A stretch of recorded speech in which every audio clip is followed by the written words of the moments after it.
the port so that we'll have the most competitive port in West Africa. And that was because volumes had grown so much that the old Tema port could no longer handle. The only efficient berth we had was the MPS berth. For those of you who remember, it could take only 2 ships. And so anytime I flew out of Accra, I saw a queue of ships waiting to enter Tema port. And so I called Gapoa director. I said, but why do you always have this queue of ships? He said, so we don't have the capacity to handle all of them. So some of them have to come and wait with cargo for about a week or more before they get the chance to come in. And that's when I challenged them to build us a new port, because Gapoa and MPS were partners already. So I said, government of Ghana doesn't have the money. You use your own balance sheet and look for the money and build us a port in which you are partners. Today, that port is operating. We have more capacity than it can even handle. And that is why we are sad that volumes are escaping. We must make sure that as much volume comes through that port as possible. Because even the phase 2, if they finish the phase 2, we can handle cargo for almost 5 countries in this sub-region, because we have the capacity to be able to do that. Today, that port is earning Gapoha a lot of money. Since that port was built, Gapoha's dividends has been more than $200 million from the new port. And yet people say, I sold the port. Meanwhile, now, the dividend Gapoha is making, of that almost $200 and something million Gapoha has taken, that is what you've taken $70 million out of to go and do Boankra Port without a railway line. And the point that if my container comes, why would I wait for you to pick my container on a truck and send it to Boankra? I'll come and clear, negotiate the charge with the articulator driver myself and take my thing. Boankra can only be viable if there's a railway line.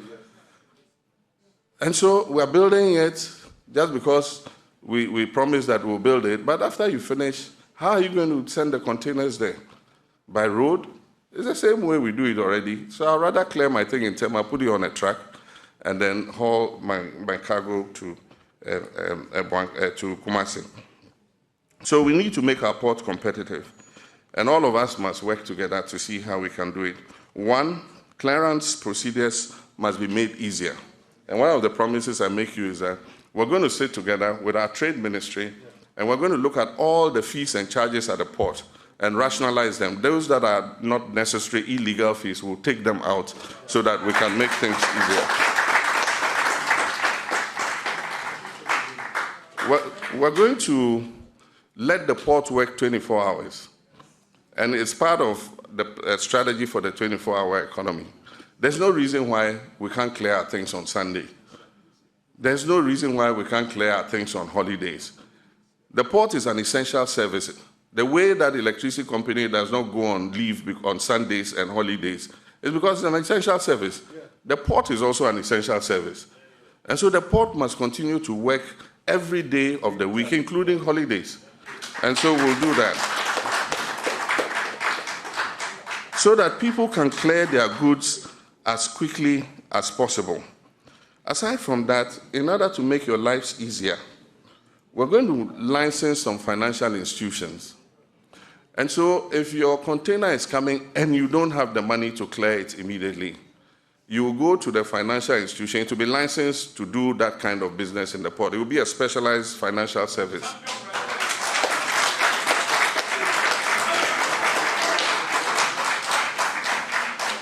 So you take your customs document and then take it to the institution and say, look, my cargo is coming.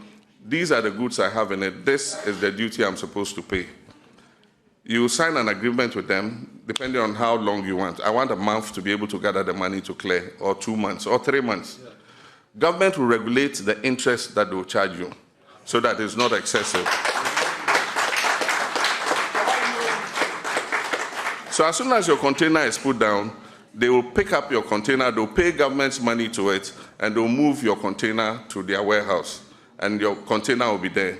And then you take your time, put your money together, you go and take your container, and you go away.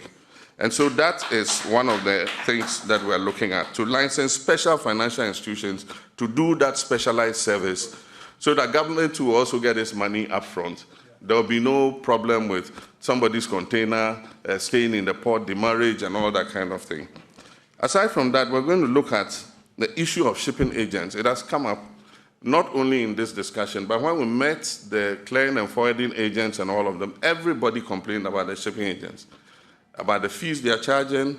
A lot of those fees are not being charged in other ports or any other place. The same companies are operating in other ports. They are not charging those fees. So why are you charging them in Ghana? And so those are fees that we're going to take away so that it reduces the cost of doing business in our port too. A person imported a car, and I was just looking at the charges. This is it's a 2023 Lexus. These are the charges. 20% import duty. Then, after that, import VAT. Then processing fee, then ECOWAS levy, then vehicle examination fee, then network charges, then network charge VAT, then network charge COVID. Oh, I'm shocked. Then Ghana Shippers Authority, then import NHIL, then network charge NHIL. Then GHS disinfection fee. Then MOTI, import declaration fee. Special import levy. Ghana Export-Import Bank levy. Ghana Education Trust Fund. Ghana Education Trust Fund network charge. African Union import levy.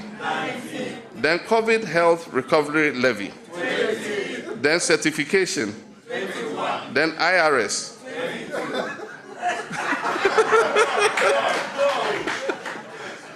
You know, there's overage penalty by 0 because it's a new car. But if it was an overage car, it means it will be 23.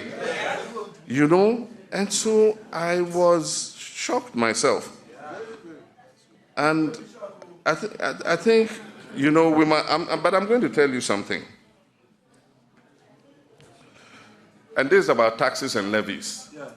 President gave a very good idea and said, look, we need to spread the tax net. And the other day I was talking about it. I am a head of a household. Myself and Auntie Lodina live in the house with our children. People come and work in the house. Somebody comes to service the air conditioners. Somebody comes to change the lights. Electricians come. I mean, all kinds of services. And you should see the charges. For me, I don't know whether they are presidential charges. Maybe because I've been president before. They are charging me more. But I'm sure you are facing the same this thing. The least work they come and do in your house is 1,000 cedis and over. And the question one asks is, those people who are charging, you pay them in cash, they take their money and they walk away. What tax are they paying on that money? And so it means that there are a whole host of people who are making good money but are not paying any taxes. And for most of them, they say they are in the informal economy. And so they don't register businesses, they are artisans. And so somebody came with an idea. He says, why don't we introduce a coupon? And you have to pay them with a coupon so that they have to go and cash that coupon. And when they cash that coupon, you put a 5% withholding tax on it. The idea is just still raw, but I think that it's a step in the right direction that we should look at and see how we can bring all those work people into the tax net. Plumbers, electricians, and all of them, you know. So that's something we should look at. About your 24-hour economy. I think we had a program at School of Mass Communication. It was live. And I've actually thank you for this. At that time, people were just opposing. I said, no. If even you say that it is already there, there's nothing wrong for us to enhance it. And there's more that we can do in the night. There's more that we can do in the night. There are so many things that are creating nuisance in the afternoon. A lot of them. That when you go to Opera Square, when you go to Cantamanto, when you go to Okanshi, in the afternoon where people are shuttling around, that's where we are offloading our goods. And so it makes the place very congested and can. So, Your Excellency, let's think about the things that create nuisance in the day and put them in the night.